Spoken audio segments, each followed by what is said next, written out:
કેવી રીતે આની જાણ થઈ હતી તમને આ પાવડરની?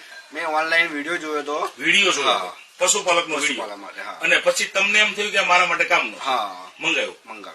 અને શું પરિણામ મળ્યું હવે બતાવો. ત્યાર પછી મારે 30-32 ફેટ આવતા હતા. ગાયોના દૂધના 30-32 એવરેજ? હા. તો આ પાવડર 500 ગ્રામ આપ્યા પછી કેટલા ફેટ આવતા હતા? 40-42 ફેટ થઈ ગયા. 40-42. ઓકે. પછી બીજો ફાયદો શું મળ્યો તમને? બીજો ફાયદો તો પહેલા હું 12-13 લીટર દૂધ ભરતો હતો. 12-13 લીટર? હા, બધા પશુઓ થઈને. ત્યાર પછી મને 15 થી 20 લીટર દૂધ મળ્યું મને. મતલબ 25% જેવો વધારો? ઓકે. અને પછી ફેટમાં વધારો એટલે ભાવમાં વધારો? પછી તમે બીજું SNF નું શું કહેતા હતા?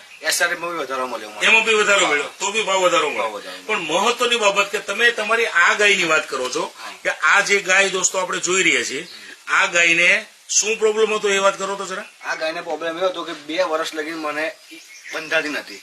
બંધાતી નહોતી? મતલબ બીજો પ્રશ્ન હતો કે એનું બિલકુલ બાવલું ખલાસ થઈ ગયું હતું. બાવલું ખલાસ થઈ ગયું હતું એવું એમનું કહેવાનું છે. આ જોઈએ આપણે. ઓકે. હવે આ બાવલાની પરિસ્થિતિ શું છે આપ જોઈ રહ્યા છો દોસ્તો.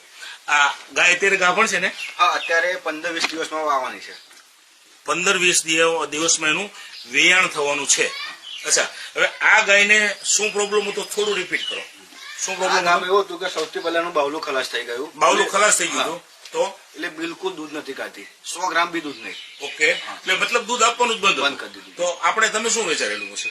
તો પછી મેં એવું વિચાર્યું આ ગાય હવે કશા કામે ખોટો ચારો ખવડાવવાનો, એની બદલે પાંજરાપુર મૂકી દેવી સારું. અચ્છા, મતલબ આવું વિચારેલું. દોસ્તો દરેક ખેડૂતો આવું જ વિચારતા હોય છે. અરે અમુક લોકો તો એવું પણ કહેતા હોય છે કે એમાં પોઈઝન નું ઇન્જેક્શન આપવાની પણ તૈયારી કરતા હતા. કેમ કે આ ગાયને પ્રોબ્લેમ લંપી થયેલો ને? હા, લંપી રોગ થઈ ગયો. ઓકે. ત્યાર પછી આ પ્રોબ્લેમ થઈ. ઓકે. અને પછી આ પાવડર તમે આ ગાયને આપ્યા પછી શું ફાયદો મળ્યો એ વાત કરો. પછી મેં આ 500 ગ્રામ પાવડર સ્પેશિયલ આ ગાય માટે મંગાવ્યો હતો. મેં આ ગાયને ખવડાવ્યું. ત્યાર પછી મેં EI કરાવ્યું એટલે ગાય બંધાઈ ગઈ. અચ્છા, ગાય બંધાઈ ગઈ. અચ્છા, પછી તમે દૂધની વાત કરતા હતા એ શું કહેતા? ગાય બંધાઈ ગઈ ત્યાર પછી કન્ટિન્યુ આ પાવડર મેં એને વાયા લગીને 9 મહિના લગીને ચાલુ જ રાખ્યો. વિયાણ થયું ત્યાં સુધી તમે આ પાવડર ચાલુ જ રાખ્યો. ઓકે. વિયાણ થયા પછી ગાયનું બાવલું એકદમ ઓકે થઈ ગયું. 4 વાંચા ચાલુ થઈ ગયા.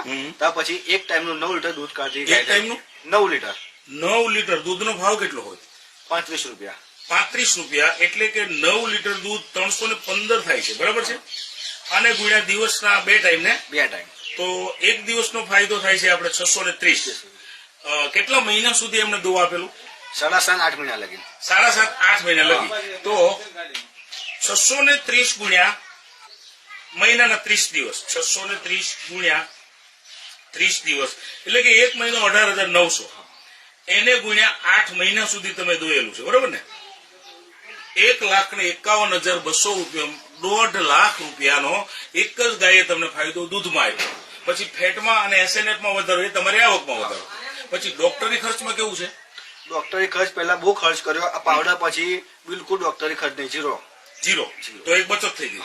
અને આ પાવડર તમે કેટલા કિલો ટોટલ આ બધા પશુઓને થઈને આપેલો? કેટલા પશુ છે તમારે? 7 પશુ. 7 પશુઓને થઈને બધો પાવડર તમે આપેલો.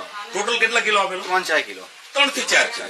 મિત્રો માત્ર 4,000 ની આસપાસના 3800 થી 4,000 ની આસપાસના ખર્ચમાં એમણે એક ગાયની અંદર 1,51,000 એટલે કે 1.5 લાખનો દૂધમાં ફાયદો મેળવ્યો. ડોક્ટરની જાવક બંધ થઈ ગઈ, મતલબ ડોક્ટરી ખર્ચ બંધ થઈ ગયો. અને બીજું પશુઓની તંદુરસ્તીમાં કેવું લાગે છે? તંદુરસ્તી બિલકુલ પેલા જે ઝાડા એ થતા એ બિલકુલ બંધ થઈ ગયું. શું થયું? પાચન શક્તિ એની વધી ગઈ. પાચન શક્તિ સારી, મતલબ જે પોદળો ઢીલો હતો એ પોદળો પણ કમ્પ્લીટ આવે થઈ ગયો અને તંદુરસ્તી સારી છે. તો આ પરિણામથી સંતોષ ખરો?